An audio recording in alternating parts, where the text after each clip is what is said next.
Welcome to the next unit of F360, Indiana Folklore and Folk Life. In this unit, we look at the folk architecture of Indiana and discuss the problems associated with researching and interpreting the everyday structures of the past.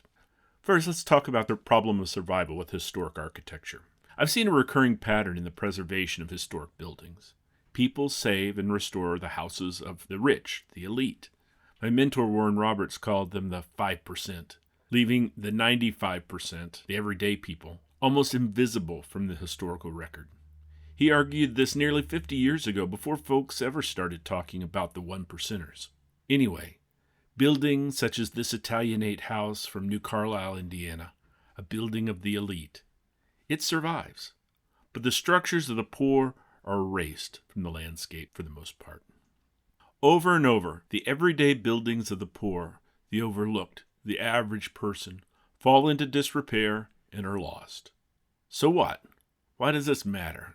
Those old buildings are out of date and no one wants to live in them anyway. They're just old buildings. Historic preservation grows from the notion that these material artifacts reflect our past. They tell the story of our country, our state, and our communities. But if only the wealthy elite homes are saved, how democratic is the history we are teaching? And I think we'll see this get played out in this lecture. I was told that this shell of a sandstone house near the edge of the Ohio River in Madison, Indiana, belonged to a blacksmith.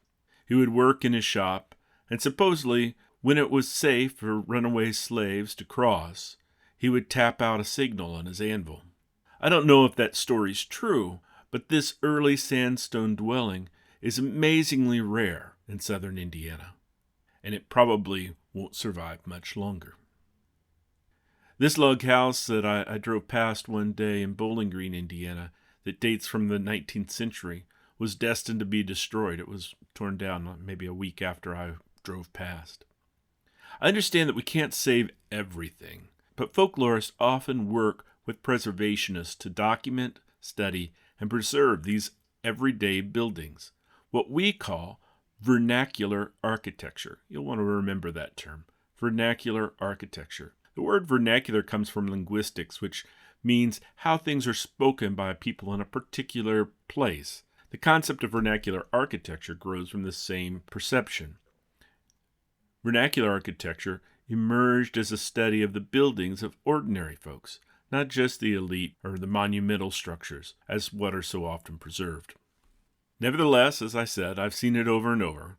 The houses of the wealthy, like the Guthrie House in Tunnelton, Indiana, a beautiful late Italianate structure, is saved, and the humble folk structures, like this Greek Revival saddlebag house from nearby Smedley, Indiana, in Washington County, are lost. I took this picture of the small two-room house in 2010. When I drove past in 2019, it was gone. A small house that stood for a century and a half vanished from the landscape with little notice. We'll talk more about vernacular architecture and the various types and styles in the next unit, but for the remainder of this lecture, I want to focus on studying everyday buildings and looking at them with fresh eyes, and see how these buildings can reveal our complex relationship with the past. I'll use the log houses as our case study, a building type that many have romanticized, but it's also a building type that has a sort of social stigma. It becomes associated with poor people of the past, the pioneers. I should disclose that I live in a log house in Brown County, where most of the pictures in this section of my presentation come from. These are all images from the Hohenberger collection at Indiana University's Lilly Library. Everyone talks about log cabins. But in reality, log construction was used for a range of building types, such as this old log church from Schooner Valley, which was located between Bloomington and Nashville, Indiana. From barns to family homes, logs were a great construction method for a region rich in hardwood timber. Poplar, also known as tulip or tulip poplar, was the wood of choice in Indiana. The use of logs, though, was not unique to Indiana or the United States. It had roots in Europe. In Indiana, builders hewed their logs, making them squared, then notched the corners in a variety of ways to lock the timbers together, dovetails, half dovetails, square notches, all different types of notching techniques. Then the gaps between the logs are filled with chinking, a filler material of some type, pitch, clay, or other packable substance. However, when early settlers first moved to Brown County, they worked to clear the land and often built structures out of round or unhewn logs that were simply notched. These round logs were usually not intended as permanent houses and would later be used as storage sheds, summer kitchens, and barns. However, as this Hohenberger photograph of Bill Hardin and his wife demonstrates, these rustic buildings took on new meaning in the late 19th and early 20th century, when urban elites idealized the notion of our pioneer heritage.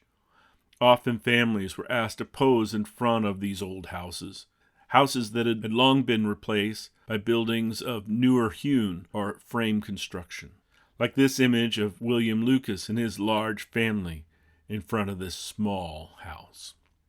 We should recognize that log houses came in all different sizes and designs, such as the McGraw house that was on the road between Nashville and Columbus in Indiana. However, not all log houses are cabins. A cabin would be a small one-room house, perhaps with a loft. The Charles Brown log house on Mount Liberty Road is actually a type of house common in the Midwest called an I house. We'll talk about that more in the next unit. But basically, it's a house that is 2 rooms wide and 2 stories tall. But for now, let's think about why log houses, cabins, captured the imagination of the American people in the late 19th and early 20th century. Well, there are multiple forces at play. Perhaps it began in earnest with Abraham Lincoln, who played up the fact that he was raised in a log cabin. In 1893, the house that he and his father built was exhibited at the World's Fair. Unfortunately, it's been lost since, and no one seems to know what happened to it after the fair. Anyway, during this period, stories about early settlers framed the first generation of white Hoosiers as heroes, then log houses were framed as a part of that story. Brown County has often been thought of as a place where the older Indiana way of life remained. We'll talk more about this in other lectures. However, let's stay on the topic of log buildings. Not all the log buildings featured in these photographs look the same way that they did when they were first constructed. In fact, most of the log buildings, according to Warren Roberts, in his study of log buildings in southern Indiana, found that nearly all of the hewn log buildings had siding on them, often with board and batten or weatherboard, as seen in the Bradley House in Schooner Valley. Here's an image of a building in Brown County that was being dismantled to be moved. Note that the logs are covered with siding, and usually one could not tell that the house was built of log, from the exterior at least. Of course, the siding was not just an aesthetic choice, it also helped preserve the logs, keeping them from being damaged from rain and weather. Here's a photograph of Walter Snodgrass numbering the logs so the building could be reassembled later.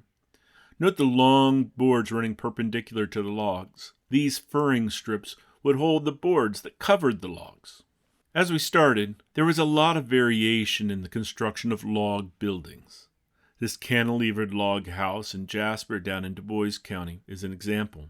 Note that the exposed area under the roof does not have siding. Siding was important for the preservation of the logs.